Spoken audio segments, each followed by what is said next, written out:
everybody, SomeNutzGuy here. Hope you're having an awesome day so far, and welcome back for more RLCraft. In today's guide, we're going to be taking you through from the very start of your adventure through to probably about doing your first dungeon. This is going to be a beginner's guide for how to get started like a pro. Alright, so first things first, when you spawn in your world, you may not get as nice a spawn as this. So you might spawn in the ocean, you might spawn underneath a dragon, by a sea serpent. This is all perfectly normal, don't worry. It's perfectly fine to just die and then reset your spawn, because in RLCraft you have random spawns, assuming you don't have a spawn point set, of course. So when you have a nice looking spawn like this, the first thing you want to do is start working towards tools. Now there's actually two ways that you can get tools to get started. There's flint tools, which you'll need to find some gravel, break the gravel, get some flint, smack the flint on a rock, and then make flint tools and go from there, which I'll show you. Or you can do what I'm doing and collect rocks and hope that you find a village or a structure that has a crafting station, and then you can skip the flint tool stage. Now this is how pros do it. Pros will skip the flint tool stage by collecting rocks and finding a structure that has a crafting station. If you see gravel nearby though, you might as well grab some gravel. Even if you don't do it straight away, you can just grab some gravel, bring it with you so you can get flint later if you want it. And you want to collect 12 stones so that you can turn these 12 stones into 3 cobblestone, which will enable you to make a stone pickaxe. Which means you'll also want to get some leaves. You'll break some leaves, get some sticks. Now, the leaves have a chance of spawning something, so you see I'm doing it from quite far away. Basically, anytime you're breaking trees or mining anything or doing anything in RLCraft, particularly in early stages, you want to be a little bit of ways away, as far away as possible, so that you don't spawn something. Well, so if something spawns, you can not die by it because you can run away. You'll notice I've also been collecting wildberry bushes there. Now that's because we will need those for wine later down the line. So I'm also going to talk about things that you want to collect pretty much from day one. So wildberry bushes is a good thing to collect from day one. You want to collect all feathers that you find, because feathers are going to be used to make bolts for your crossbow to bring down your first dragons. Speaking of which, we found a dragon, so we're going to walk the other direction. You'll also want to gather as much leather as you possibly can in the early stages, because you'll want that to build a belt, a quiver, a backpack, and to reforge them as early as possible, really. So I believe this structure here has a crafting table in it. If we can work our way around here. Here we go. So we found a crafting table here now, so we can craft ourselves up our stone pickaxe. Lovely. And we also got 2 extra sticks as well, so we can make our stone axe now that we can mine some cobblestone. Lovely. Good stuff. Might as well grab these furnaces. I'll also show you the flint way of doing things as well, because you won't always be fortunate in finding a nice structure with a crafting table. So you want to get your flint by breaking the gravel, and then you break the flint on a stone here, cobblestone or another type of stone. You get a stick, and then you'll make a flint knife like this. And then you'll use this flint knife to cut grass into plant fiber, and then you can make a plant string from the plant fiber. Get yourself another stick, and then you'll craft a flint hatchet like this. So that's the 2 ways that you can get to tools straight away, and then obviously you can start chopping down trees. Again, stand far away from the tree while chopping, so that if something does spawn and Ent spawns as an example, then you can run away. Also, don't stand underneath trees as they fall. They will kill you. Our first night is rapidly approaching, so something that you'll want to do as soon as possible, which is part of the reason why I wanted to get tools ASAP, is so that you can get some wool. So if you find a couple of sheep, you definitely want to kill those. You pretty much want to kill every single passive that you find from the moment that you can, because you'll want to start accruing experience to level your skills ASAP. Now to chop wood, you'll need to place the wood on the floor and chop it with an axe. You can use a saw later down the line. Once you can craft a saw, you can put a saw with planks or logs in a crafting station and get a better ratio of logs to planks or sticks. but for now you'll have to do it this way. The fastest way of doing this is if you put the wood in your offhand and keep the stone axe in your main hand, find a corner like this, and then just keep spamming right click. Now I'll build our crafting station. We actually probably could have just taken the one from over there, of course. And we'll build ourselves a sleeping bag, because sleeping bags don't set your spawn point, but they allow you to sleep through night. So you want to get this sleeping bag before your first night, because if not, nighttime in RLCraft without any armor or proper weaponry is going to be bad. So again, at this point, we're going around and we're killing as many passives as we possibly can. Every passive we find, you want to save all the wool that you can get. And basically, if you're in a position to farm wool, particularly if you have a little bit of iron and you can make shears, you want to farm all cobwebs, which you can use a knife to turn into string. You want to farm all wool, that structure there has a bunch of wool in it. You might want to farm all the wool out of there, because you can turn wool into string and then sell the string to fletchers or fishermen to get emeralds and a good amount of experience. Wool is actually one of the easiest early game experience farms. So we're getting hungry, so we'll cook up some of this mutton here, and we're also going to be getting thirsty quite soon as well. So we'll move on to water. Now I use glass bottles and purify the glass bottles by cooking them in a furnace. Some people like to use a canteen. So you can use a canteen like this, and it's made out of leather, although I obviously don't have leather yet. And then you can use charcoal filters, which are crafted like this. If you have charcoal and paper, you can fill the canteen with water by crouching and right-clicking the canteen in the water, or just right-clicking the canteen in the water, and then use a charcoal filter in a crafting grid with the filled canteen to purify the water. But personally, I just use glass bottles usually.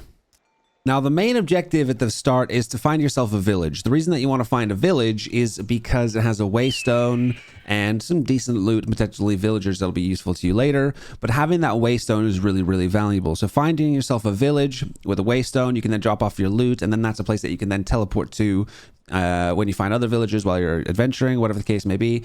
It's just the best way to get started is find yourself a village. Also, so they'll have crafting grids, of course, crafting stations. So if you haven't found one in a structure like I did, you can find one there. All right, so we make our bottles, fill our bottles. And the reason that you want to do this instead of drinking water straight out from the water is that's not purified, which means that you might get parasites. And parasites early game, when you only have 3 hearts on your head and body, can be quite a pain in the butt, especially if you have no ways of healing. Although nymphs can heal you. They give you regeneration if you stand next to them. Maka drop leather, so if you see them, it's a good idea to kill them. Grab some leather. You can use that to make backpacks or a quiver. Maka meat is actually pretty decent as well. If you cook Maka meat and combine it with bread, you can make Maka burgers, which give you absorption. Quite a nice early food, but to be honest, I rarely use it. But you can if you want to. We've now got our purified water, so that's nice. You'll see I have 5 levels now from doing these various things. Now, you always want to bank your levels sooner rather than later. So as soon as you can level things up, you want to start doing that, because if I die and lose my levels, that's sad, but you can't lose the levels that you put into your skills. So defense is always the first one that you want to crank up. So put some levels into defense. You want to get defense to 8 so you can use iron as soon as possible. Now, at this point, we can't really make any armor. We could wear leather armor if we had enough leather, but I don't usually do that. We kind of jump usually straight to iron. But what we can do to make ourselves a little bit safer is make a shield, and obviously we want to have a decent weapon. Spartan weaponry weapons are definitely the way to go. You can just turn wool into string if you want it, but you can also still use your knife, as you'll probably still have it early game, to get some more plant fiber. Make some string, 3 sticks, and a string will make a pole. And you can make a spear. A spear is the weapon that I like to start out with, because it's one-handed, so I can use a shield, but it also has reach for that 1 extra attack distance, so that you can fight a little bit safer. But of course, you can use whatever you think is best. Then we want to make ourselves, oh, there we go. Want to make ourselves a shield, and we can also turn this into a stone shield by surrounding it with stone like that, so that we can get a little bit more protection from that. So now we're in a pretty decent spot for the beginning of day 2. And now we can just wander and go look for a village. Now, you might actually want to find yourself a village before doing all of this, just because if I die now, I've lost all that and I'll have to regain all that stuff again. However, if you're comfortable and confident that you'll be okay, then hopefully you'll be okay. Killing every passive that you come across and saving all wool. You also want to save all feathers. You also want to get as much leather as possible in this early stages. One of the best early game baubles that you can make is the potion ring of speed, which requires sugar. So if you see some sugar cane, it's a good idea. Oh wait, you can't pick it up, of course. So you'll need to break the block underneath it and then grab the sugar cane like that. You'll also need some gold and lapis for this, so you're not going to be able to make it straight away. But it's good to grab the sugar preemptively so that you can make it when you can make it. Speaking of lapis, there's a particular structure that you'll want to find. It's a very small hut. It's not very big at all, and it's kind of half broken. And the roof is made completely out of lapis blocks. It's a really nice structure to find early game because you just mine a dozen or so of those, and you pretty much have all the lapis you need for the entirety of the playthrough. You'll need 8 sugar cane if you want to make the potion ring of speed. 2 potion rings of speed, of course. So I got 8 sugar canes, so we're good to go on that front. Got ourselves some cows here for leather. And chickens for feathers. Perfect. So we're gathering up feathers, leather, and wool as much as possible. Hey, and we found ourselves a village. Perfect. This is actually a phenomenally good start to a playthrough. Really, really good. Killing more sheep, collecting more wool. Grapes are actually a pretty good early game source of food because they give you liquid as well as food. Any food that gives you liquid as well as food is really great. The most abundant food that gives you more water than food value. So you actually will never need, you'll never need a different food or to carry water because water usually goes down faster than food does. Melons is the most abundant food that gives you more water value than food value. So that makes them very good. If you find melons, you might as well collect them. Also tomatoes, but they're just less abundantly found. Highly recommend avoiding night in villages because the zombies will be spawning and killing all your villagers, which is not what you want because there might be useful librarians that you want to use or even fletchers or fishermen that you want to trade string to. So definitely try to avoid being nighttime at villages. And when you get to a village, make sure you grab your Waystones. So this will set a spawn. Ignore that. That was from earlier before I started recording. So you'll want to set a spawn. And now if we die, well, 1, we'll come back here. But 2, if we are out adventuring and we grab a bunch of loot and then we find a new village, we can teleport back here and save our stuff. Grabbing more wildberry bushes. Probably only need to grab like a dozen of these total, maybe more. Now this structure is a really nice one. It's very common in villages. Firstly, because in here you've got 39 wool. That's a load of wool. You can sell that. What exploded? You can sell. You can turn that into string and then sell it. But you've also got the armor sets underneath the ground here. There's one there and one here. So that's a full set of iron right there, and that's a full set of chainmail. Chainmail can be worn at defense level 4, and we've got 6 levels now, so we want to bank our levels again. You want to bank your levels as soon as possible, really. So I probably should have done it earlier. So we can now have 4 defense, and we can now wear this set. However, we have storage issues. So let's talk about early storage solutions. Now, the main one that I like to use, I don't have enough leather for a backpack, and the main one that I like to use is the cart from Astacor Carts. So this requires quite a bit of wood. You'll need to farm a couple of trees, a couple of chests, and wheels and planks. And you don't want the transportation cart, you want the regular cart. Now the reason this is so great is because it's a double chest. You got to crouch and right click to open the inventory. And it's a double chest that you can store all your items, and also you can connect it to you and drag it around with you. To connect it to you, you need to go to keybinds, controls, search category Astacor, or you can just put in cart under category, and then the action key is the key that binds the cart to you. I think it's J by default, but I put mine on middle mouse button, so I can just pick this up with my middle mouse button. Be careful with it though, as it can connect on things and then get stuck. So when you're roaming around in the world, honestly, I usually check behind me like every like 15 seconds to make sure I haven't lost it, because if you lose all of your items that you have stored in there and you can't find it, it's quite annoying.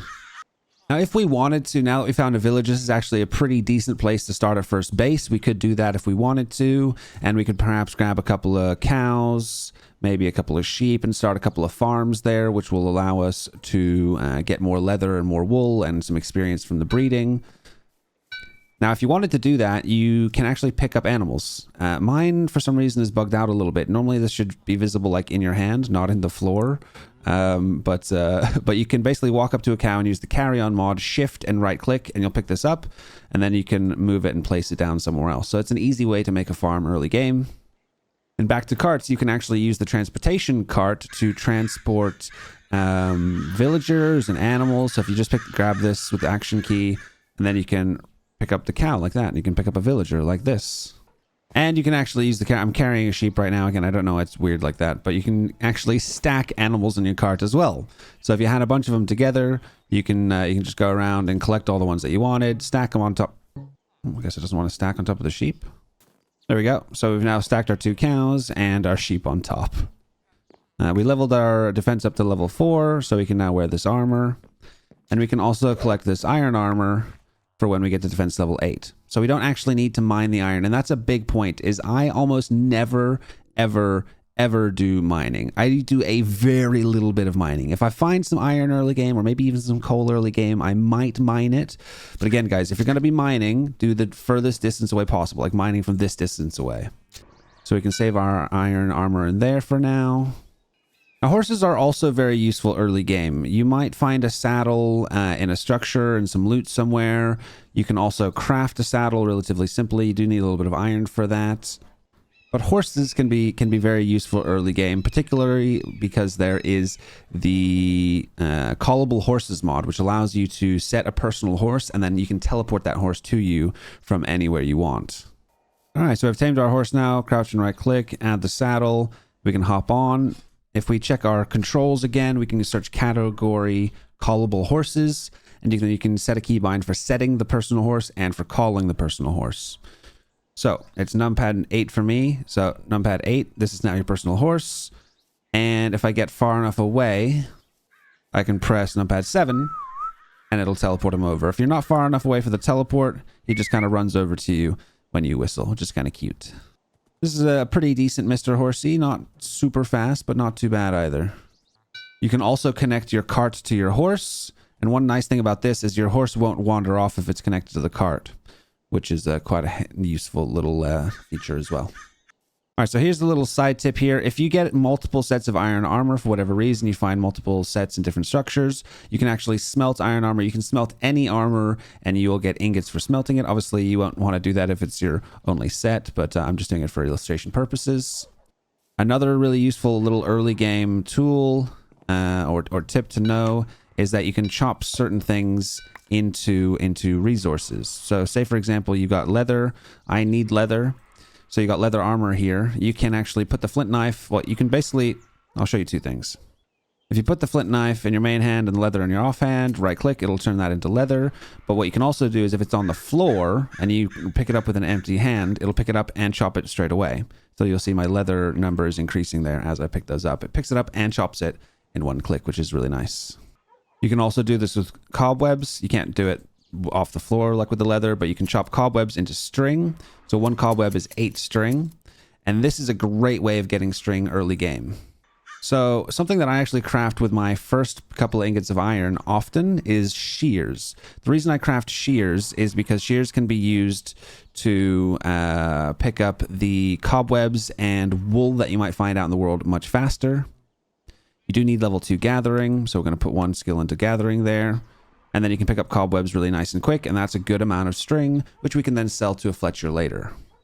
Another useful thing to look out for in villages is these crates. So these crates act like mini shulkers. You can pick these up and they will keep the items in them.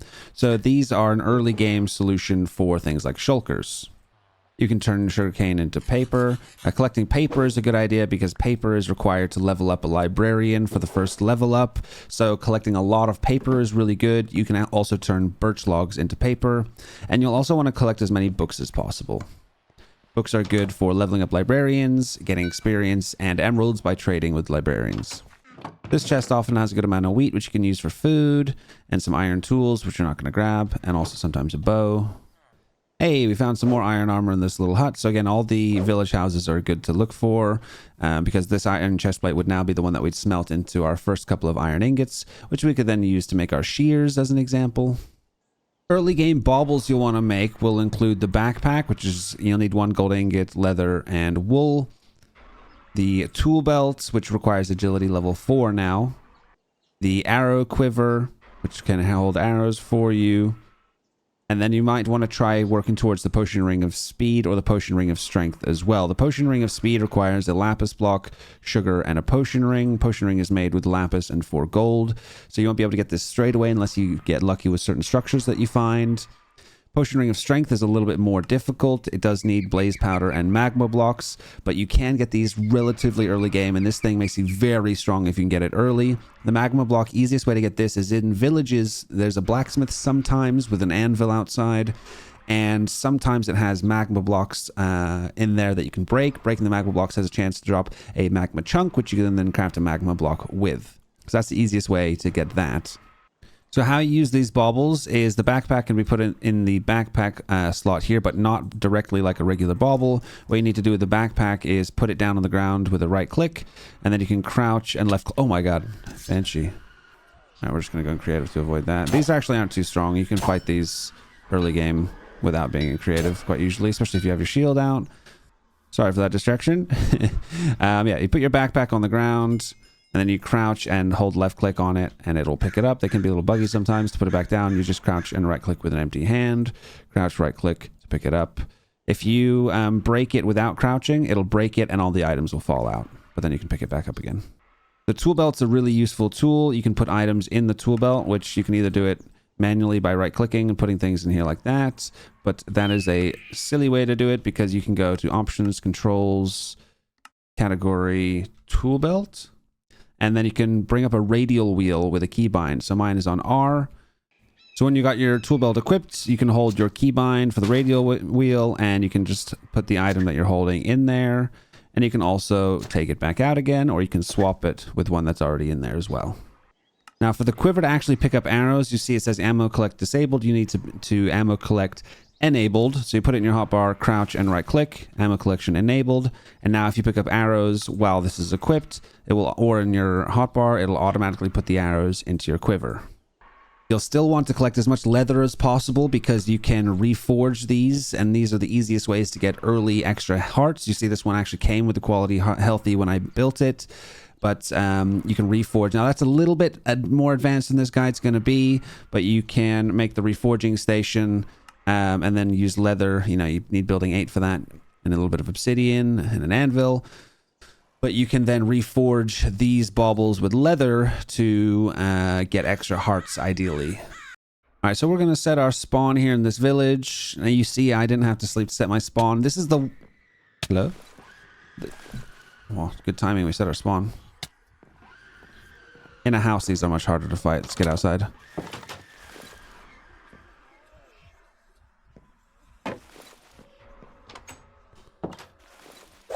There we go. Now we got some distance.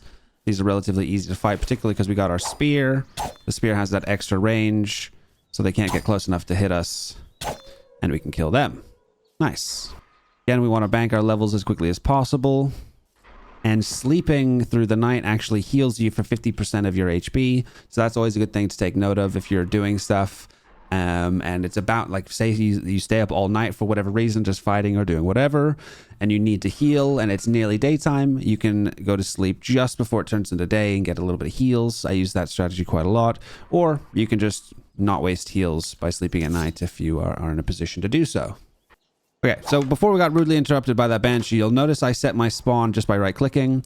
The only thing that I do to add to RLCraft is a mod called Morpheus. The reason I add Morpheus is because I don't agree with regular Minecraft spawn setting rules in this version. I don't like to have to sleep to set my spawn. So I add Morpheus, which allows me to just right-click a bed and sleep and set my spawn whenever I want to. Okay, we're reaching towards the end of this guide here. It's been a little bit longer than I intended, but there's so many things to cover in the early game to give you the best start possible. We're going to continue killing every passive that we find. You can actually get a regular Minecraft crit as if you're within 1.5 blocks, I think. So you got to just get out really close to your target and do the jump crit like normal Minecraft. Okay, so we can now hold on to this obsidian for our reforging station later down the line. So if you ever get any obsidian, just hold on to it so you can make your reforging station later. Yes, jump critting is a thing. I don't usually use it later in the playthrough, but early in the playthrough, it's nice to just be able to one-shot passives for quick kills when you're out, instead of having to two-shot with your axe or your other weapon. And now we're just going to go around and we're going to be killing every single passive, gathering all the wool, all the feathers, all the leather, gaining the levels, banking those levels into defense as soon as possible. And then we are going to start looking for our first dungeon, which we want to do, which will be a battle tower. We actually saw a battle tower back near our spawn point. So what we do is we'd farm all the passives and get our levels up to level 8 as quickly as possible, wear the iron armor that we have there, and then probably just head over to that battle tower. So we're back here again where we started pretty much, and there's that battle tower over there. But one thing that I forgot to mention, which is going to be super important, is you want to get an atlas as quickly as possible. An atlas is made with a compass and a book and quill. Book and quill is made with a book, a feather, and a ink sac or black dye. So if you find a squid, if you find a body of water and you find a squid, kill the squid, take the ink sac, save that until you can get a book and quill, so that you can then craft your first atlas. Now, once you've crafted your first atlas, this is great, and you'll want to be marking anything useful. So as an example, there's a 4-tower dungeon there, which has great loot in it, but is way too advanced for me right now. So I'll probably put a marker, and I'll use the 4-tower marker, and I just know that there's a 4-tower dungeon there. You can do the same with battle towers. Obviously, I'm going to do this battle tower now, but you can mark battle towers, mark villages, mark anything that you think would be useful. A big tip with these is if you have 2 atlases, not that one, if you have an empty atlas and a regular atlas, and you combine them together, it will duplicate that atlas, right? So you now have 2 of the exact same atlas. If I look in this one or I look in this one, it'll be exactly the same. And these 2 are forever linked. So all of the information that you gain while exploring, while holding this atlas will also gain. So what you want to do is you'll want to keep an atlas in your base. Imagine this is a chest in my base. You want to keep one atlas, at least one atlas in your base, and then take one out adventuring with you. So if you die and you lose that atlas for whatever reason, you have all of your atlas information saved in here. Honestly, losing atlas info is such a pain in the butt. Always make sure you keep an atlas in your base. All right, so we've got our battle tower here, and this is actually a pretty sketchy place to do it because we've got a dark woods, which means things might spawn around here. There's also a dragon right over there, so this one is a little bit risky to do. I'd probably still do it because I'm crazy. You'll want to make sure you have at least defense level 8 and at least a set of iron armor before you do this. That's what I would recommend anyway. Maybe even make sure you have enough iron to make an iron weapon. So I'll upgrade this to an iron spear. And then just take things slowly. The main thing that you want to get as early as possible is a bezoar from one of the cave spiders. They drop semi-frequently. Not too rare. Reason being is it gives you poison immunity. And there's a lot of cave spiders in these first few battle towers. You can break the spawners, which gives you a good chunk of experience. Now, fortunately, because there's the mod that carries on the breaking level, if you stop breaking it, you can kind of start breaking it if something spawns. You can fight the thing that spawns, and then you can carry on breaking the spawner if you want. You can let several things spawn, kill them, and then break the spawner for sort of the maximum amount of experience. You should get a good amount of heals while doing this.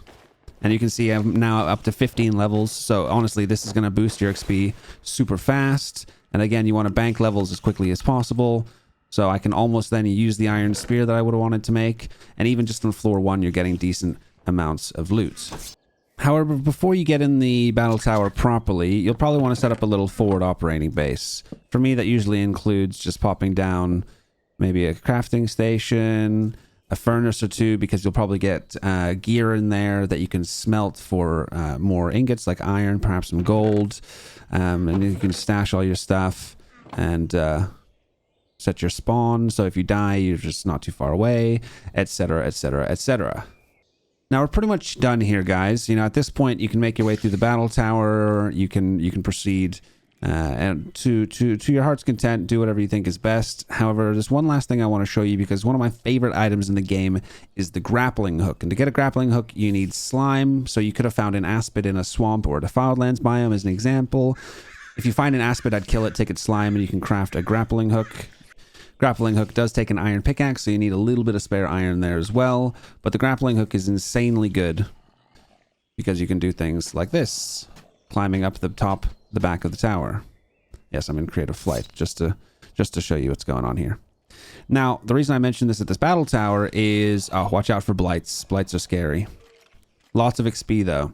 So these give you 30 times the XP that they should, I believe. They have speed 4 and strength 2.